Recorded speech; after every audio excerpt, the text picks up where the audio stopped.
The Future Everything Festival makes ideas about the near future tangible through art and design experiences. In city fictions, future visions of institutions such as the City Hall, school, museum, kitchen and public square were brought to life in a pop-up urban experiment. People arriving in the city found the main city newspaper set 4 years in the future, a People's Parliament building rising in Manchester's newest city square, a factory showcasing new forms of digital fabrication, genomic gastronomy served in a biotech kitchen, a hair and makeup salon giving anti-surveillance makeovers, opinionated street furniture and lampposts chatting to passers-by, and a swarm of electronic lifeforms clinging to buildings. City fictions is lovely because it's taking over a whole quarter of the city and effectively simulating that part of a city landscape as another time and another place.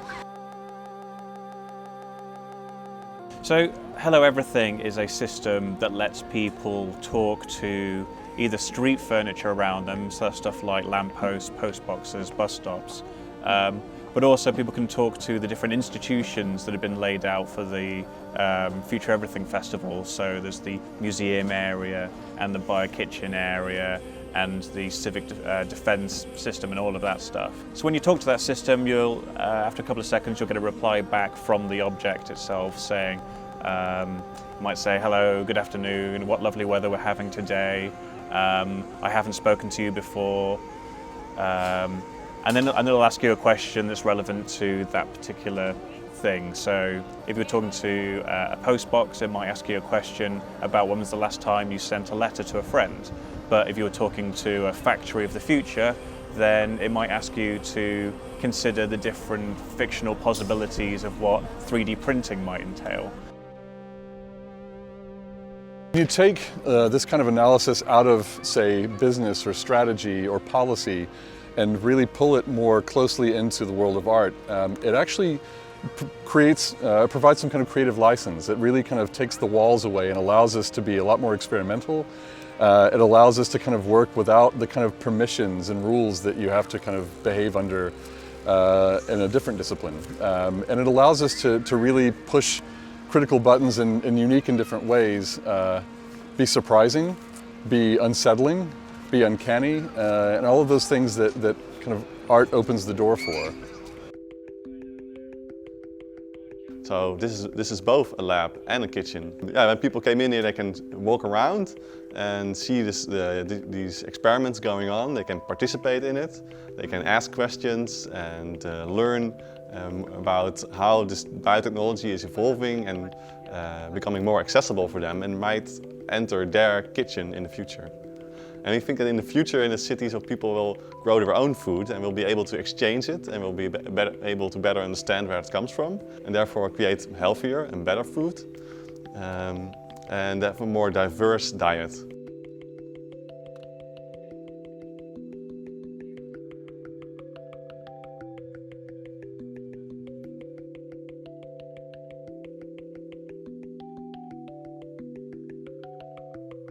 So Winning Formula is a kind of unique project and it allows people to participate, I think, in a much more deep and direct way and an exploration of the way that data and sport come together than simply kind of showing them a film or giving them a document or a report.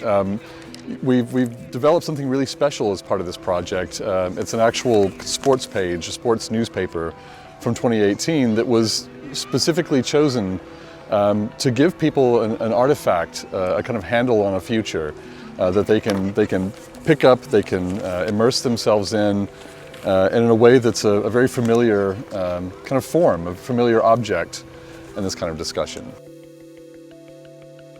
Being able to just step in front of the large system map that we've created on the wall inside the museum gives them a chance to see all of that kind of spread whole, almost a panoramic view. If they don't want to dive down into the details in every article, they can step back and sort of see how it all fits together, almost a kind of 30,000-foot view, you know, a kind of God's eye view of this future. Or they can actually put their hands on the software, manipulate it a bit in ways that the public hasn't been able to before. They're presented with a tool that's been an expert tool. And as that kind of tool comes down to the public level, it's in effect the kind of future coming to them today.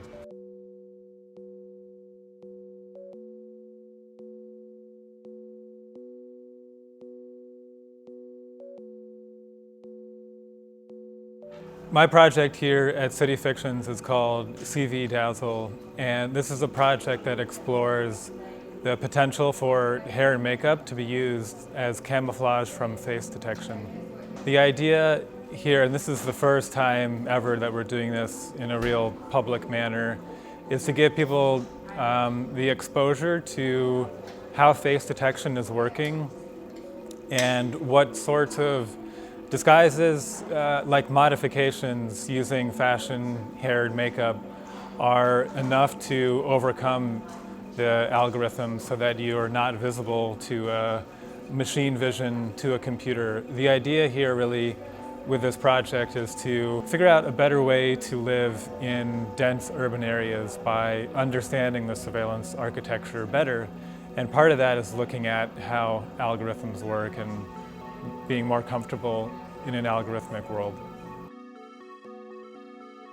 We're beginning to really think much more about kind of the immersive nature of these experiences, the fact that you can come inside and kind of be inside a work of design fiction. This immersion and experience, I think, is much richer when it's not just confronting a single object, but being in a full environment. So scale, I think, is something quite new in City Fictions, taking it to a much larger level and allowing people to really kind of feel it in the context of city life.